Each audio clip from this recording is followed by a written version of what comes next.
1600 to 1700 years पहले south India के कांचीपुरम के पल्लव राजा सुगंधवर्मा को पुत्र संतान हुआ, जिसका नाम बोधिधर्मा रखा गया और वह सभी विद्याओं में प्रवीण था। बोधिधर्मा बचपन से बुद्धा के प्रीचिंग्स से प्रभावित हुए, क्योंकि उन दिनों में पल्लवा किंग्स बुद्धा के प्रीचिंग्स को फॉलो करते थे।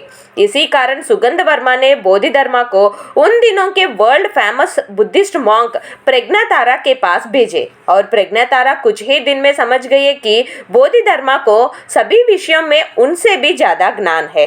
इस बीच प्रज्ञातारा के पास चाइना से एक दूत ने आकर बताया कि चाइना में कन्फ्यूशियस और बुद्धिज्म रिलीजियंस से वहां के लोग कंफ्यूजन में थे कि उनको क्या रिलीजियन फॉलो करना है और इस कारण उनके बीच कंट्रोवर्सीज भी थी। चाइना के दूत ने प्रज्ञातारा को रिक्वेस्ट किए कि वह खुद चाइना आकर बुद्धिज्म को प्रीच करे। उन दिनों में महाकश्यप मंजुश्री जैसे कई लोग जापान चाइना जाकर बुद्धिज्म प्रीच करते थे, लेकिन उनकी मृत्यु होने से प्रज्ञातारा खुद से भी ज्यादा बोधिधर्मा पर विश्वास रखकर बोधिधर्मा को चाइना भेजी थी। बोधिधर्मा चाइना जाकर वहां के लोगों के बारे में जानने के बाद पता चला कि उनकी प्रॉब्लम्स रिलीजन के कारण नहीं, लेकिन लोगों के लाइफस्टाइल में क्लैरिटी नहीं होना। इसलिए लोगों को ज्ञान बोध करने बोधिधर्मा ने जैन फिलॉसफी इंट्रोड्यूस किया, जो बाद में जापान थाईलैंड में भी स्प्रेड हुई। शुरू में बोधिधर्मा के जैन फिलॉसफी कोई एक्सेप्ट नहीं करने से 9 इयर्स एक गुफा में जाकर तप किया। 9 इयर्स बाद बोधिधर्मा के एक शिष्य वो गुफा के सामने आकर बोधिधर्मा बाहर नहीं आया तो खुद के हाथ काटने की धमकी देने से उनकी भक्ति से प्रभावित हुए बोधिधर्मा तब बाहर आकर वो शिष्य के साथ राज्य में प्रवेश किए। वहां के राजा और प्रजा भी बोधिधर्मा के प्रीचिंग्स एक्सेप्ट करने तैयार होने से बोधिधर्मा ने अपने जैन फिलॉसफी से लोगों को प्रभावित किया। उस दौरान जब बोधिधर्मा ने वहां के लोगों को देखा, उन लोग सभी बहुत कमजोर और वीक दिखे।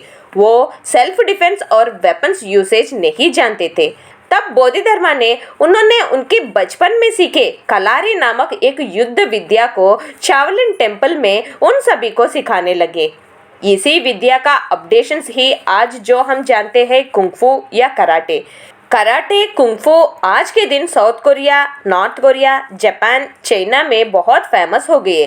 तब से चाइना के शाओलिन टेम्पल में एक साइड बुद्धा और दूसरे साइड में बने बड़ी बोधिधर्मा की मूर्ति चाइनीज के भगवान बने।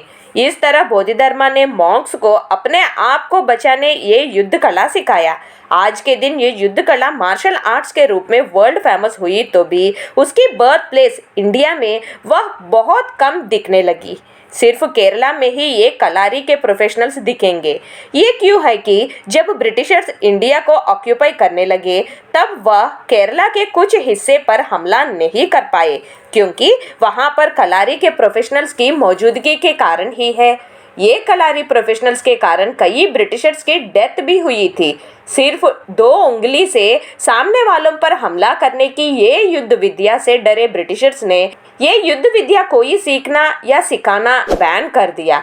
इस कारण इंडिया में ये मार्शल आर्ट्स धीरे धीरे दिखना कम हो गया।